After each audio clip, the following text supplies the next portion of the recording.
Y el coxis, la resultante de la fusión de 3 a 5 vértebras coxígeas, es el vestigio del esqueleto de la cola, que lo tenemos presente hasta la 8ª semana. Ahí termina, ¿no? En la 8ª semana termina la etapa embrionaria y comienza la etapa fetal, ¿no? Embrión solamente se dice hasta la 8ª semana. A partir de la 9ª semana ya se dice feto, ¿correcto?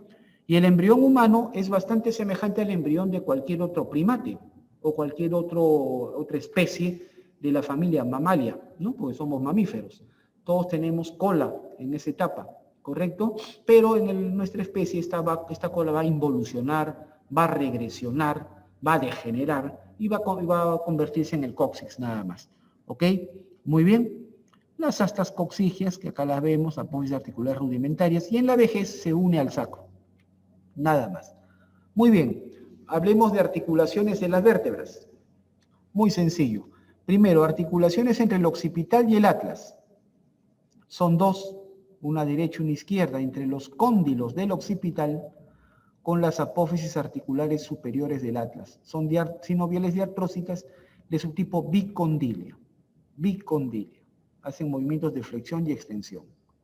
¿Correcto? Articulaciones entre el atlas y el axis. Son tres. La primera es esta articulación entre el arco anterior del atlas con la apófisis odontoides del axis. Esta articulación se llama apófisis atlo-odontoidea. Atlo-odontoidea. Así se le llama generalmente. Y también tenemos articulaciones entre las apófisis articulares inferiores del atlas con las superiores del axis. Se llaman interapoficiales. Muy bien, la primera, la atlo-odontoidea, es sinovial de artrosis de subtipo trocoide, es decir, cilíndrica. Cilíndrica o en pivot. Y los movimientos que tiene son de rotación, como un timón. ¿Ok? Muy bien. Las articulaciones interapoficiarias también son sinoviales diartrósicas, pero de subtipo artrodia, es decir, plana. Superficies planas.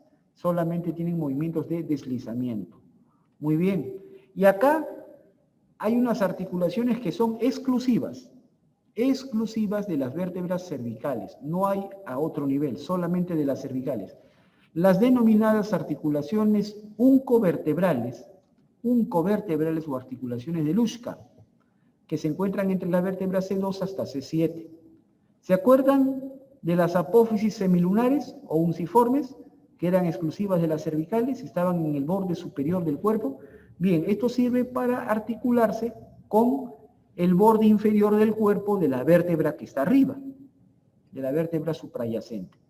Bien, estas articulaciones también son sinoviales diartrósicas de su tipo artrodia o plana y solamente tienen movimientos de deslizamiento. Facilito. Bien, entre el resto de vértebras, entre dos vértebras comunes hay tres articulaciones. Una articulación intervertebral que es entre los cuerpos vertebrales y luego las interapoficiarias, entre apófisis articulares. La intervertebral, es decir, la entre cuerpos vertebrales, no es sinovial. Acá hay un disco intervertebral, ¿se acuerdan? Entonces es una cartilaginosa, anfiartrosis, de subtipo secundaria o sínfisis. ¿Por qué se denomina así? Sínfisis son las articulaciones cartilaginosas secundarias, aquellas donde el cartílago va a permanecer durante toda la vida. Este cartílago no se debe osificar, simplemente debe permanecer como cartílago siempre. Por eso se llama sínfisis o articulación cartilaginosa secundaria, los discos intervertebrales. Y sus movimientos son discretos nada más. Acá están los discos intervertebrales, ¿correcto? Muy bien, ya está. Y las bien, acá hablemos del disco intervertebral. El disco intervertebral es una estructura fibrocartilaginosa, es decir, formada por cartílago de tipo fibroso, ¿no? Ustedes en histología van a ver que existen tres tipos de cartílagos: cartílago fibroso, cartílago hialino y cartílago elástico. ¿Correcto? En este caso es cartílago de tipo fibroso, fibrocartílago. ¿Correcto?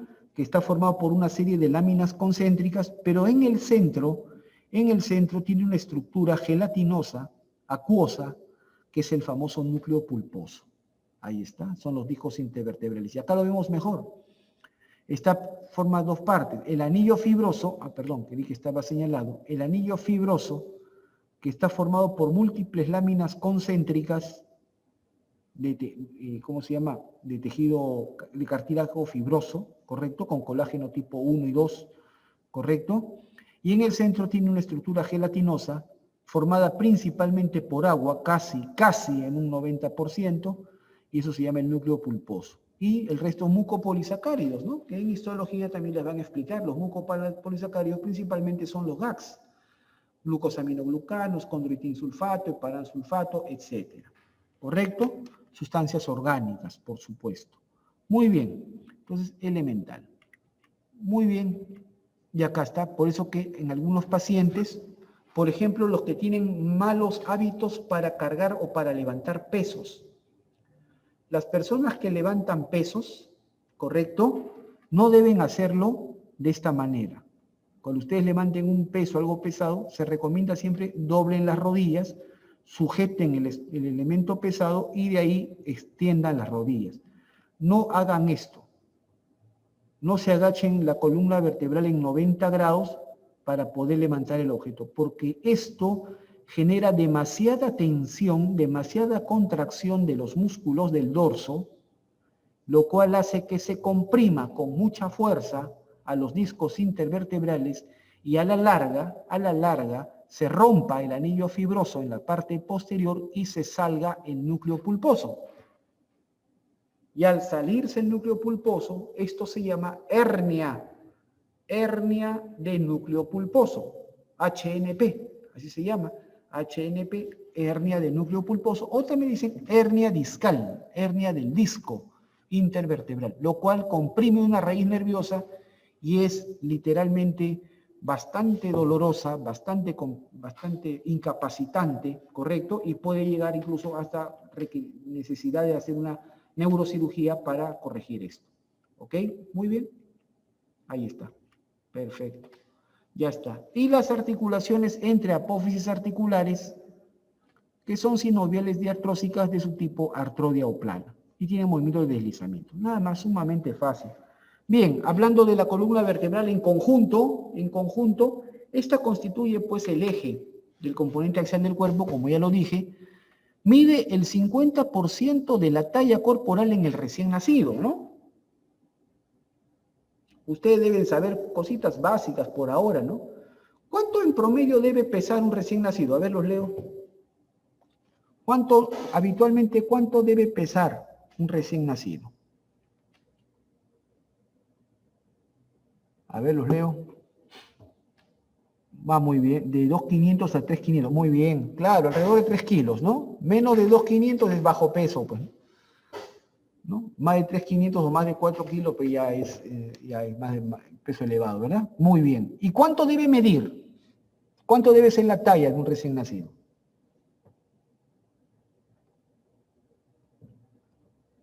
¿Cuánto debe ser su estatura, su talla? Muy bien, alrededor de 50 centímetros. Muy bien, conceptos fundamentales que uno nunca debe olvidar, porque eso te van a preguntar. ¿Tú estudias medicina? Te has convertido en el oráculo de tu familia. Todo te van a preguntar, ¿ah? Todo seguramente ya te están preguntando hasta cuándo va a durar la pandemia. ¿Correcto? Por supuesto, de que eres médico ya te has convertido en el oráculo, no solo de tu familia, de tus amigos, todo. Cualquier reunión social va a ser siempre el pretexto para consultas. Entonces, bien, por ahí no te va a faltar pues la que acaba de dar a luz y te va a preguntar, oye, mi hijito me dio tanto y pesó tanto. ¿Está bien? Te van a preguntar. Entonces, muy bien, son conceptos básicos. Muy bien, un recién nacido debe ir más o menos 50 centímetros en promedio. Quiere decir eso entonces que en un recién nacido la columna vertebral más o menos mide 25 centímetros, la mitad. En un adulto la proporción es menor, 40%, ¿correcto? 40%. ¿Y a qué se debe esto? A que con el crecimiento aumentan de longitud el componente apendicular, es decir, el aparato locomotor, los miembros superiores e inferiores aumentan de tamaño y la columna relativamente proporcionalmente disminuye, 40%, ¿correcto? Su altura está dada, 75% de la altura se debe a las vértebras y 25% a los discos intervertebrales. Muy bien, funciones de la columna, acá está, protege el sistema nervioso porque rodea pues a la médula espinal con sus envolturas, soporta y transmite peso, postura y bipedestación, locomoción y biomecánica y eje rotatorio para la cabeza. Muy bien, si uno ve la columna vertebral, la ve de perfil, la ve de costado, va a observar que entre los pedículos de las vértebras se va a formar un agujero. Se llama el agujero de conjunción o agujero intervertebral. Agujero intervertebral porque está entre dos vértebras, pues. O de conjunción porque se forma por el conjunto de vértebras. ¿Correcto? Muy bien, el agujero de conjunción por donde va a salir en los nervios raquídeos y van a ingresar arterias radiculares. ¿Correcto? Muy bien, importante. La columna vertebral no es vertical, no es completamente recta, es curva. ¿Correcto? Vale la pena mencionar que en el feto y en el recién nacido, la columna vertebral tiene forma de una letra C, es decir, es completamente cóncava hacia adelante. La columna vertebral de un feto y un recién nacido no tiene curvaturas hacia atrás, no tiene. Por eso es que ustedes han visto cómo es la posición fetal. El feto prácticamente se apelotona, ¿no? Está completamente flexionado hacia adelante. ¿Correcto? Entonces, eso se debe a que su columna vertebral es completamente cóncava hacia adelante. No tiene concavidades hacia atrás. Muy bien. ¿Me dejo entender? Completamente cóncava hacia atrás. Entonces, dice acá, ¿cuál es el conducto vertebral? El conducto vertebral es el conducto que está dentro, porque está formado por la superposición de los agujeros vertebrales. Ese es el conducto vertebral. Los agujeros de conjunción son estos que ves a los costados, que ves a los lados, ¿ven? Entre los pedículos, por donde salen los nervios raquídeos. ¿No? Una pregunta que por ahí a veces le hago los agujeros de conjunción son estos, que están entre los pedículos, estos de acá. Una pregunta que les hago siempre a mis estudiantes es, por ejemplo, en un paciente yo quiero observar agujeros de conjunción, quiero ver si hay alguna compresión a ese nivel. ¿Qué incidencia radiológica solicito? Bien fácil, ¿eh? No se olviden. Si es a nivel cervical o a nivel lumbar, una incidencia oblicua de columna vertebral. Incidencia oblicua de columna vertebral a nivel cervical y lumbar sirve para ver agujeros de conjunción. Si quiero verlos a nivel torácico, incidencia lateral. La incidencia oblicua no me sirve. La incidencia lateral. ¿Correcto? A nivel torácico. Entonces, tú tienes que saber a qué nivel quiere ver los agujeros de conjunción para saber qué incidencia solicitar. ¿Correcto? Muy bien. Entonces, perfecto. Entonces ya lo tienen ahí. Muy bien. Entonces, les comentaba que la columna vertebral en un feto y un recién nacido es completamente cóncava hacia adelante, como una letra C. Recién a los 2 o 3 meses de edad, después de haber nacido, a los 2 o 3 meses de edad, la porción cervical se vuelve cóncava hacia atrás, se invierte. Y recién al año, 11, 12 meses de edad, la curvatura lumbar se invierte, se vuelve cóncava hacia atrás. Por eso es que nosotros dividimos a las curvaturas de la columna vertebral en dos grupos. Las curvaturas primarias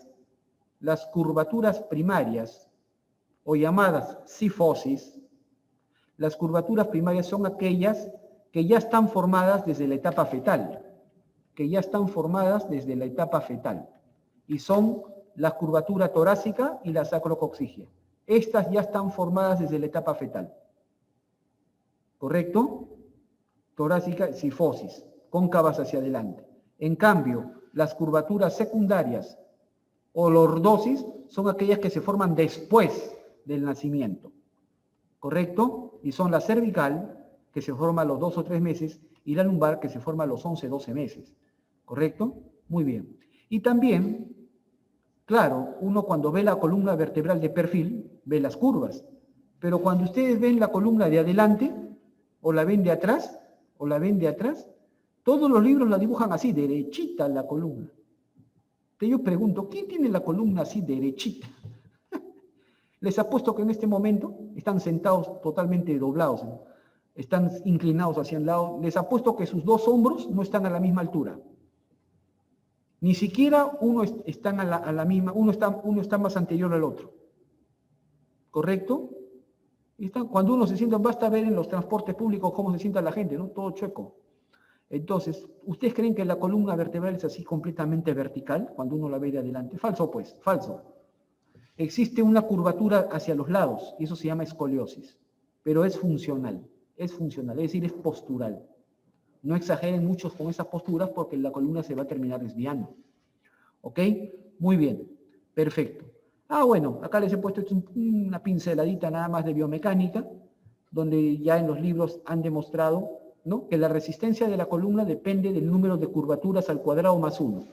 Es decir, un feto tiene una sola curvatura, les he dicho, es cóncava hacia adelante, tiene una sola curvatura, por lo tanto n es igual a 1, y por lo tanto la resistencia de un feto es como si fuera 2, porque n es 1 al cuadrado es 1, 1 más 1, 2, ¿verdad? Matemática avanzada. Entonces la resistencia de la columna vertebral de un feto es 2. ¿Qué significa? Si la columna vertebral no tuviera curvaturas, fuera completamente vertical, completamente recta, n sería 0 y la resistencia sería 1. Entonces el feto, por tener una sola curvatura, ya tiene el doble de resistencia que si no las tuviera. ¿Me dejo entender? Muy bien. En un adulto se considera la porción dinámica, la porción dinámica, acá dice la porción dinámica móvil de la columna, es decir, cervical, torácica y lumbar. No se considera el sacro porque está articulado a los coxales. Esta porción no se mueve.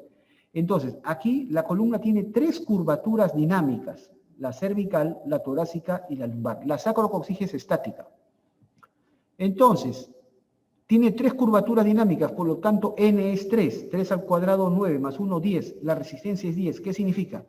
Que si la resistencia es 2 en un recién nacido, y es 10 en un adulto, significa entonces que la resistencia de un adulto es 5 veces mayor que la de un recién nacido y 10 veces más que si no tuviera curvaturas. ¿Correcto? Matemática elemental. Muy bien, simple. Ahora hablemos de la región dorsal. Hemos terminado con columna vertebral, ¿correcto? Vamos a hablar ahora brevemente sobre región dorsal. ¿Tienen alguna pregunta con respecto a columna? Con respecto a las vértebras, a la columna vertebral. Bueno, a ver, empezamos hablando de región dorsal. Muy bien, hablemos los músculos de la región dorsal. Acá he hecho una modificación, una combinación. El esquema lo saco principalmente del libro de Kate Moore, por supuesto, pero le he hecho alguna modificación. Entonces es un esquema de Kate Moore, ¿no?, modificado por Villamedic. Muy bien, entonces tenemos músculos extrínsecos, es decir, no propios de la región dorsal. ¿Qué significa? Que estos músculos se insertan también, por ejemplo, en la cabeza, o se insertan también en los miembros superiores, o se insertan también en el tórax. Vamos a ver. Músculos extrínsecos. Tenemos un primer grupo de músculos, grupo superficial y un grupo intermedio. En el grupo superficial, la primera capa voy a encontrar los músculos trapecio, ¿ven? Que es un extrínseco, porque el trapecio también se inserta en la cabeza. Y también se inserta en las escápulas, que es parte del miembro superior. ¿Correcto? El dorsal ancho, que también es extrínseco, porque el dorsal ancho viene de las crestas ilíacas. Y se va a insertar incluso arriba, va a llegar hasta el húmero. Muy bien, la segunda capa, los músculos elevador de la escápula o llamado angular del omóplato, los romboides, menor y mayor. Esos son los músculos del grupo superficial. Primera capa, segunda capa. Grupo intermedio, ahí tenemos los serratos. Los serratos menores. El superior y el inferior, o llamado póstero superior, póstero inferior. ¿Correcto? Aquí los vemos. Miren, ¿ve? La primera capa, les he dicho, del grupo superficial, acá está el famoso trapecio. Aquí está el trapecio. Es extrínseco. ¿Qué significa? No propio de la región dorsal. Porque, ¿ven? Se está insertando también en el hueso occipital. Se está insertando también en las escápulas, que es parte del miembro superior. Entonces, pues no es propio, exclusivo de la región dorsal. Es extrínseco. El dorsal ancho también. Viene de las crestas ilíacas. Va a llegar hasta el húmero. Se inserta en el ángulo inferior de la escápula. Entonces, no es propio, pues, exclusivo de la región dorsal. ¿Correcto? El trapecio, está su inserción. Occipital, POE significa protuberancia occipital externa, LNS significa líneas nucales superiores. Líneas nucales superiores. Ligamento nucal y apófisis espinosas de C7 desde la vértebra C7 hasta la vértebra T12. Acá sí se agarra de las vértebras. Su inserción distal en la espina de la escápula, en el borde superior de la espina de la escápula y tercio lateral del borde posterior de la clavícula. ¿Correcto? Muy bien. ¿Qué funciones tiene el trapecio? Eleva los hombros, hace que levantes los hombros. Eleva los hombros y los lleva hacia atrás, ¿no? Eleva los hombros y los lleva hacia atrás. Hace elevación y retropulsión del hombro. Hace pues que el soldado, ¿han visto los militares cómo se paran en las ceremonias? Cómo están bien parados, sumamente erguidos. Saque pecho, le dice el superior a los subalternos. Saque pecho. ¿Qué significa saque pecho? Levante los hombros, llévelos hacia atrás. Empuje los hombros hacia atrás. Claro, cuando uno levanta los hombros y los lleva hacia atrás, está contrayendo los trapecios. ¿Correcto? Y asimismo extiende el cuello, es decir, levanta la cabeza, levantas la cabeza, mira al cielo, mira al techo. ¿Correcto? Muy bien. Pregunta, ¿el trapecio participa en la respiración? No. No participa en la respiración directamente. Sin embargo, no veo que el trapecio pueda participar en lo que generalmente, por ejemplo, en los niños que tienen asma severa se les dice que levanten los brazos, pero no es tanto por el trapecio, sino es por el dorsal ancho. Dorsal ancho. ¿Ok? Muy bien. Perfecto. ¿Quién inerva el trapecio? Está inervado por un nervio craneal, los famosos pares craneales. Ustedes saben los pares craneales que los vamos a ver en cabeza y neuro. Los pares craneales son 12 pares. Se nombran en número romano. El par craneal número 11 es el nervio espinal accesorio. Es un nervio meramente motor, puramente motor, que va a inervar dos músculos, el trapecio y el esternocleidomastoideo. Entonces, ese es el famoso par craneal número 11. Muy bien, ahí está. Cuando se lesiona el nervio espinal accesorio, miren, ve, el trapecio se debilita y el hombro cae, ¿ve? Signo de hombro caído por parálisis del trapecio. ¿Ven? Incluso este borde posterior lateral del cuello está formado por el trapecio, ¿no? Quienes hacen deporte, levantan pesas y levantan los hombros o hacen remo, ¿no? Han visto en el gimnasio hay remo también, uno jala y lleva hacia atrás los hombros, desarrollan trapecio y se forman estos bordes de acá. ¿Correcto? Muy bien, entonces aquí ven y acá se ha atrofiado el músculo, se ha caído por lesión del nervio espinal accesorio. Muy bien, signo de hombro caído. Muy bien, el dorsal ancho, llamado también así, latissimus dorsi, ese es su otro nombre. Es el músculo más extenso, más amplio del organismo, el que tiene mayor área, pero es bastante delgadito, es como una lámina. El más voluminoso es el glúteo mayor, ¿se acuerdan? Lo vimos en la clase pasada. Ese es el más voluminoso. El más extenso, el más ancho pero sumamente delgado, es el dorsal ancho. Muy bien. Su inserción proximal es en esta fascia. Acá hay una fascia blanquecina, que es la fascia toracolumbar, que se inserta en las crestas ilíacas y en el sacro, ¿no? Y su inserción distal, acá me ha faltado ponerle, agréguenle, las 6 últimas costillas. Se une, se inserta en las 6 últimas costillas. Se inserta en el ángulo inferior de la escápula y se inserta en la diáfisis del húmero. Aquí agréguenle, por favor, 6 últimas costillas. ¿Ya? Es por eso que es un músculo que va a participar en la aducción del hombro, rotación medial del hombro, descenso del hombro y trepador. Esta función trepador es una función que le agrega el libro de Kate Moore. ¿A qué se refiere? A la acción de colgarse, por ejemplo, de una barra horizontal, ¿no? Y levantar el peso del cuerpo. Es como los que hacen barras. ¿Correcto? Los que hacen barras. Esa es la acción de trepar, según Kate Moore. ¿Ok? ¿Cuáles son los músculos trepadores? Miren, para ustedes de repente les interesa. Los músculos trepadores, ¿cuáles son? El dorsal ancho, el pectoral mayor, los pectorales mayores, y los redondos mayores, que son estos de acá. Así que si quieres desarrollar pectorales mayores, dorsal ancho y redondos mayores, pues coloca una barra horizontal en tu casa y trépate ahí, pues. Las barras. ¿Correcto? No se necesita postear tanto en el Facebook que vas al gym. Hay muchos que postean y hace años los veo igualitos. ¿Correcto? No postees tanto y ponte a hacer ejercicio. ¿Estamos de acuerdo? Entonces, ya saben, pectoral mayor, dorsal ancho y redondo mayor son los trepadores. ¿Estamos de acuerdo? Tengan una vida sana. ¿Correcto? Muy bien, entonces ya saben. Perfecto. Inervación por el nervio tóraco dorsal, que nace del plexo braquial. ¿Se acuerdan cuando vimos el plexo braquial? Hablamos de los 3 nervios subescapulares. Son 3. El del medio es el nervio tóraco dorsal. Muy bien. Acá se forma un pequeño espacio, un triangulito, llamado el triángulo de la auscultación. Triángulo de la auscultación, que está formado por el borde lateral del músculo trapecio, el borde superior del dorsal ancho y el borde medial de la escápula. Contenido está el músculo romboides mayor. ¿Y por qué se llama triángulo de la auscultación? Porque a este nivel, como hay escasa cobertura muscular, es fácil auscultar, escuchar los ruidos del vértice del lóbulo inferior del pulmón. A este nivel se puede escuchar claramente los ruidos del vértice, es decir, del ápice del lóbulo inferior de cada pulmón, ¿no? A la derecha y a la izquierda. ¿Ok? Muy bien, simple.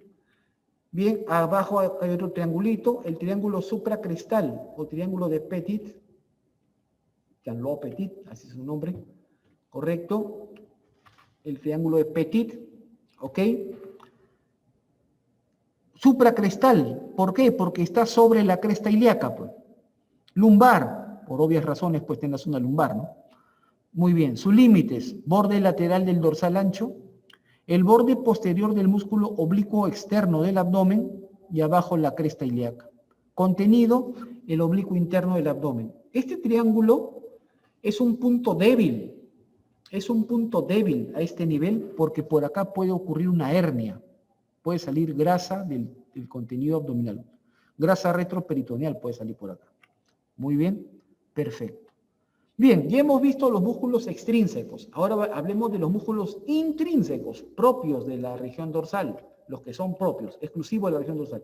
Y tenemos el grupo profundo.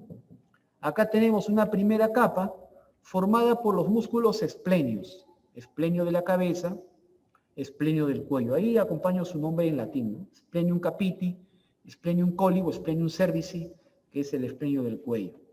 Muy bien. La segunda capa son estos músculos, los llamados músculos de la masa común o músculos erectores del raquis. Estos son los músculos que extienden la columna vertebral. Estos son los que mantienen la bipedestación. Les dije en la clase pasada, el músculo o los músculos que inician la bipedestación, es decir, que te levantan de la posición sentada a la posición de pie, son los glúteos mayores. ¿Se acuerdan? Esos son los extensores de la cadera y que te llevan a la posición de bipedestación. Sin embargo, cuando una persona ya alcanza la posición de bipedestación, esta es mantenida por otros músculos.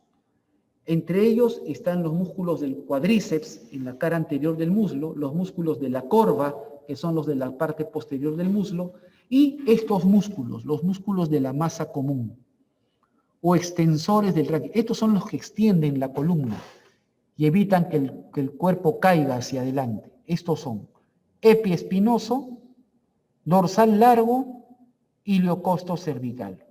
Estoy usando terminología clásica.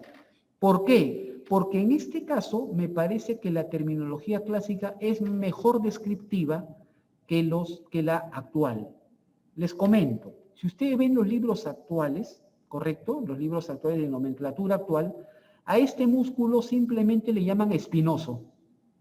El músculo espinoso, así le llaman ahora. ¿Correcto? Me parece que ese nombre no es descriptivo. Yo soy un miembro panelista de los simposios ibero-latinoamericanos de terminología anatómica, por eso tengo cierta autoridad moral para decir lo que pienso. Entonces, músculo espinoso, no es muy descriptivo. Epiespinoso está mejor, une las apófisis espinosas. ¿Correcto? Dorsal largo, a este sí, no le han cambiado de nombre, se sigue llamando igual. Dorsal largo, longissimus dorsi. Y este de acá, su nombre clásico es mejor descriptivo también, iliocosto cervical, porque se origina en la cresta ilíaca, se va a insertar en las costillas y va a llegar hasta las vértebras cervicales. Este nombre es bastante bueno, bastante descriptivo. Sin embargo, la terminología actual le ha cambiado el nombre, le llama simplemente músculo iliocostal. Iliocostal. Ustedes lo van a ver en los libros actuales como el Netter, el libro de Frank Netter a partir de la 5ª edición, le llama iliocostal. ¿Correcto?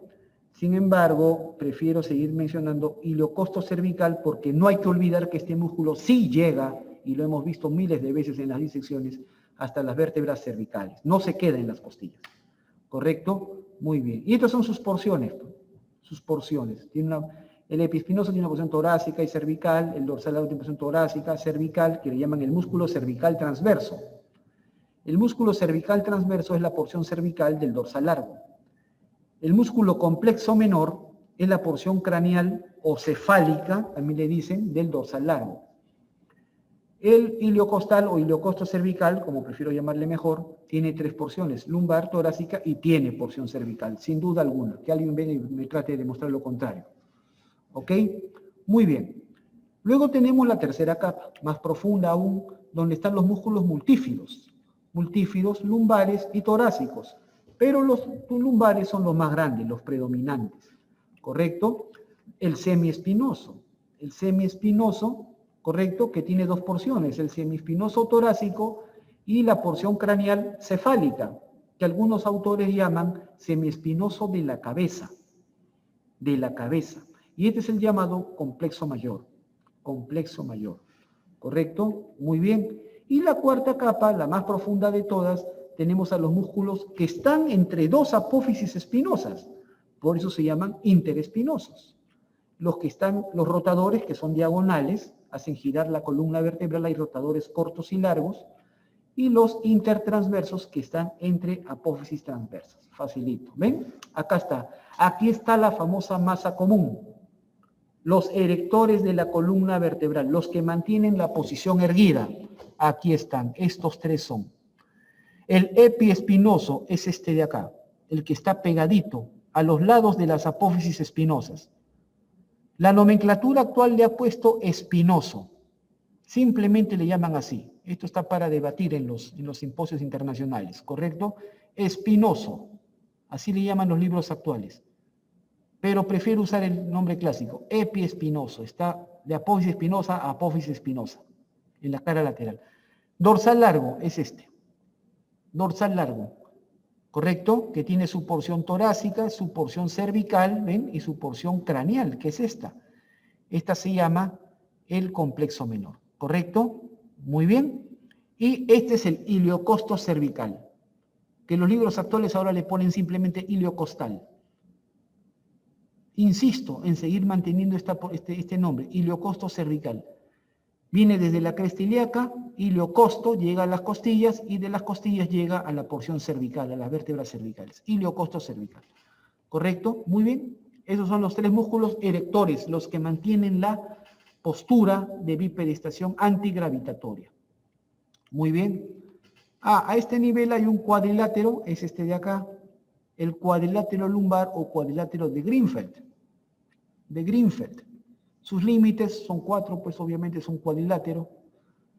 El borde inferior de la última costilla, el borde inferior del músculo serrato menor inferior, el músculo oblicuo interno del abdomen, y acá dicen los libros la masa común lumbar, pero puedo poner tranquilamente acá el músculo iliocosto cervical, tranquilamente. ¿Ya? Iliocosto cervical, o puedes poner la masa común lumbar, porque es parte de, ¿no? Muy bien.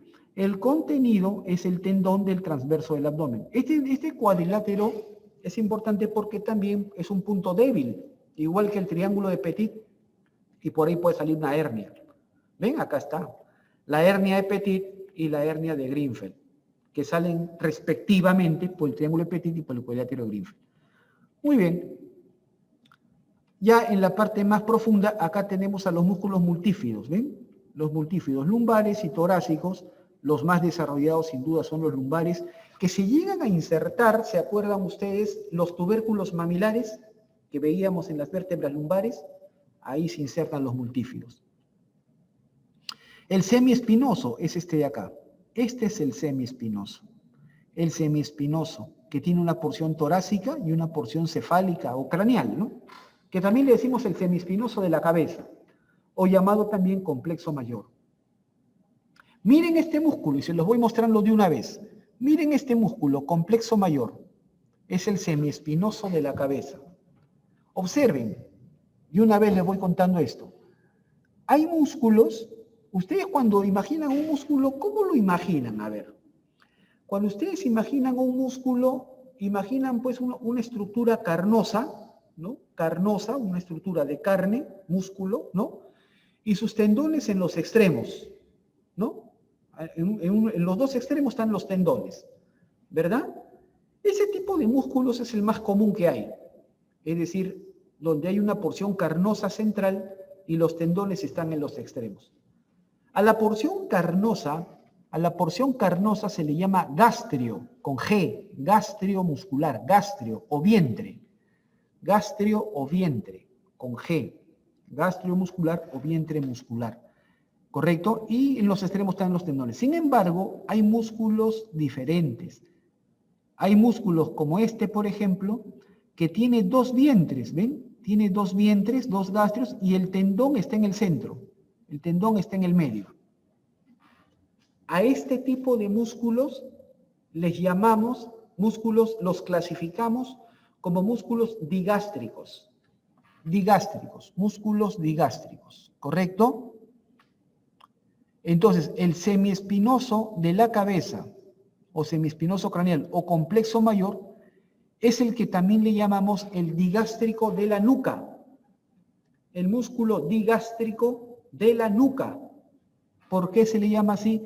Porque tiene dos vientres y un tendón intermedio. ¿Ok? Digástrico. Estoy usando la palabra digástrico como un adjetivo, como un calificativo. Este es un músculo de tipo digástrico. Tiene dos digástricos, ¿correcto? Muy bien, dos vientres. Muy bien, luego tenemos los rotadores, que son estos oblicuos que están acá, los interespinosos, que están entre las apófisis espinosas, y los intertransversos, que están entre las apófisis transversas. Nada más. Muy bien, en la nuca, la cosa es mucho más sencilla. Tenemos 4 capas de músculos. Primera capa está el trapecio, segunda capa están los esplenios, el esplenio de la cabeza, aquí está, el esplenio del cuello, ¿correcto? El elevador de la escápula, aquí está.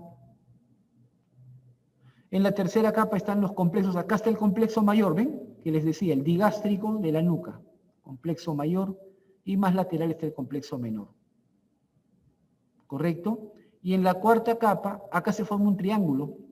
Este es el triángulo de los esplenios. Triángulo de los esplenios. Lo forman los dos esplenios de la cabeza,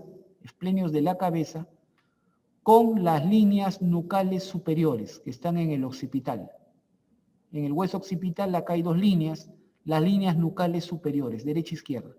Entonces los esplenios de la cabeza con las líneas nucales superiores forman el triángulo de los esplenios, cuyo contenido está ocupado por los músculos complexos mayores, ¿correcto? Complexos mayores. ¿Ok? Muy bien.